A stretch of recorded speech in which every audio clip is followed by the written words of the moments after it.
கோயம்புத்தூர்லையா? கோயம்புத்தூரில் இந்துஸ்தான் காலேஜ் ஒரு பையன் ஒருத்தன், அவன் மேலே என்ன ஏதுன்னு தெரியாது. அவனும் ஏற்கனவே கஞ்சா இதெல்லாம் போட்டுட்ருப்பானா அப்படின்லாம் தெரியாது. அவனுடைய ஃப்ரெண்ட்ஸ், அவனுடைய கிளாஸ்மேட்டு, அவங்க காலேஜ், அவங்க ஹாஸ்டல் மேட்டாகிட்ருக்கு. ஒரு 20 பேர் சேர்ந்து அவனை அடித்து கொலை பண்ணியிருக்கானுங்க.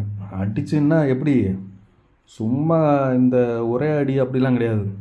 இரும்பு ராடு, குச்சி, கத்தி, இந்த மாதிரி மெட்டீரியல்லாம் நிறையா வச்சுருந்துருப்பானுங்க போல இருக்குது.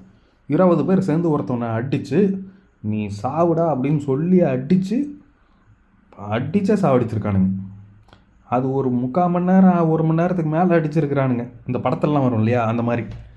என்ன நான் மிஸ் பண்ணுறேன் அப்படின்னா, இந்த 20 பேருக்கு கொஞ்சம் கூட ஒரு புத்தியோ ஒரு தைரியமோ இல்லை பாருங்களேன். 20 பேர் சேர்ந்து ஒருத்தனை அடித்து சாவடிச்சிருக்கிறானுங்க. இது ரொம்ப நல்ல விஷயம். ஆமாம், இது ரொம்ப நல்ல விஷயந்தான். ஏன்னா இந்த மாதிரி தினம் தினம் நடக்குது, ஏற்கனவே நடந்திருக்கு, ஏற்கனவே டெய்லி நிறைய இடங்களில் நடக்குது.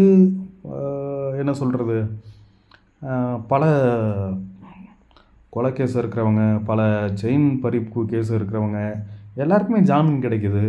அப்புறம் எதுக்கு இவனுக்கு பயப்படுறானுங்கன்னு எனக்கு தெரியல. அந்த பையன் செத்தானா, போயிட்டு தொலை, இது விடுங்க. என்ன இப்போ என்ன இப்போன்னு கேட்குறேன். இப்போ இந்த 20 பேர் இருக்காங்க இல்லையா, இந்த 20 பேர் ஒரு தைரியமாக அந்த அவனை அடித்து கொலை பண்ணுறத ஒரு வீடியோவாக அப்லோட் பண்ணியிருக்கலாம். எவ்வளோ நல்லா இருந்திருக்கும் பார்க்குறதுக்கு. ஏன்னா மக்களுக்கு வந்து என்டர்டெயின்மெண்ட் வேணும் அப்படின்ட்டு நினைக்கிறாங்க. பெரிய பெரிய பதவியில் இருக்கிறவங்க அவங்களாம் நினைக்கிறாங்க. அவங்களுக்கு வந்து இதெல்லாம் பார்க்குறதுக்கு ரொம்ப ஆசையாக இருக்கும். ஒரு கொலை எப்படி பண்ணுறாங்க, ஒருத்தனை அடித்து அந்த இது இருக்கு இல்லையா. இப்போ என்னுடைய மனநிலை கூட அப்படி தான் மாறிட்டு வருது. எவனையும் அடித்து அப்படியே ரசிக்கணும். நம்ம தான் டெய்லி பார்க்குறோமே, இதெல்லாம் நடக்குதுப்பா, சூப்பர். ஒரு கட்ட வரைக்கும் ஒரு மாதிரி இருந்துச்சு, அப்புறம் ஓகே சூப்பர் அப்படின்ட்டுருக்கு. அதனால் நான் இந்த 20 பசங்களுக்கு சொல்கிறது என்னென்னா, ஒரு வீடியோ எடுத்து அப்லோட் பண்ணியிருக்கலாம். நான் ரொம்ப மிஸ் பண்ணுறேன். ஒரு வீடியோ எடுத்து அப்லோட் பண்ணியிருந்தீங்கன்னா அதை பெரிய பெரிய ஜட்ஜுமார்கள், பெரிய பெரிய வக்கீல்கள், பெரிய பெரிய உயர் அதிகாரிகள் அவங்களாம் பார்த்து ரசிச்சிருப்பாங்கல்ல.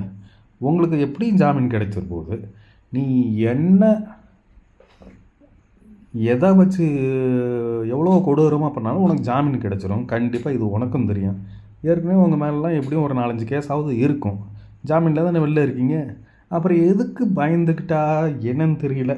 அடுத்த டைம் எதையாவது இந்த மாதிரி பண்ணிங்கன்னா வீடியோ எடுத்து அப்லோட் பண்ணுங்கடா, எல்லோரும் பார்த்து ரசிக்கிட்டோம். ஜாமீன் கிடச்சிரும். நீங்கள் எதுக்கு கவலைப்படுறீங்க, எதுக்கு பயப்படுறீங்க?